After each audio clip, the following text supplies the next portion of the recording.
When was the last time you sent someone a voice note or watched a video and then heard yourself and thought, do I really sound like that? It's weird and uncomfortable, and let's be honest. Most of us hate how we sound in recordings or voice notes. But guess what? There's a perfectly scientific reason behind it, and today we're going to explain it in the simplest way possible. Welcome to Science Explained. Let's start with this. When you speak, you're hearing your voice in two ways at the same time. First, through the air. That's how we hear other people. Sound waves travel through the air, enter your outer ear, bounce through your ear canal, and hit your eardrum. Second, and this is the key, you also hear yourself through bone conduction. This means the vibrations from your vocal cords actually travel through the bones of your skull and straight into your inner ear. And guess what? Bone-conducted sound is deeper, richer, and has more low frequencies. That's why you think your voice sounds warmer or fuller when you hear it live. Now here's the twist. When you listen to a recording of yourself, you're only hearing the air-conducted version. There's no bone conduction anymore. That deeper tone, it's missing. So your voice sounds thinner, higher-pitched, and honestly, kind of weird. And because your brain is used to the bone-conducted version, hearing only the air-conducted one can feel like hearing a stranger talk. That mismatch is what makes you say, "That's not my voice." But in reality, that's exactly how the rest of the world hears you every day. Okay, I see what you did there. But there's also a psychology twist here. Scientists say that the discomfort we feel from hearing our real voice is connected to identity. Your voice is a core part of your self-image.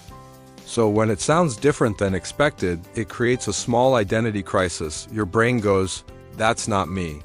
It's completely normal. Even professional singers and voice artists go through this at first. So now you have two. Your brain is missing the deeper tones it's used to hearing. And your brain is confused because the voice you rehearing doesn't match the voice you think is yours. That's why your voice sounds so different when you hear it back. It makes sense, right? Well, not really, because there's another piece to this puzzle.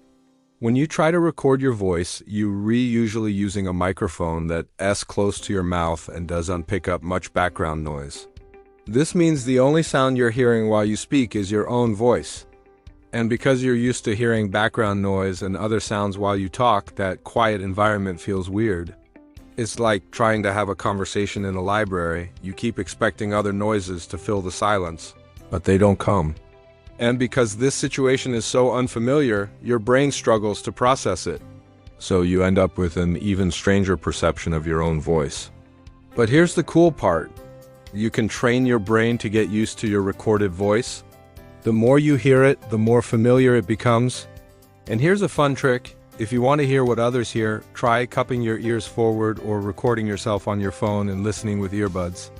Over time, that stranger voice won't feel so strange anymore. So the next time you hear your voice in a recording and cringe, just remember, it's not weird, it's just science. If you found this video interesting, give it a like, share it with a friend who hates their voice. And don't forget to subscribe to Science Explained for more fun, simple, and surprising science videos every week. Hit the bell icon so you don't miss the next one.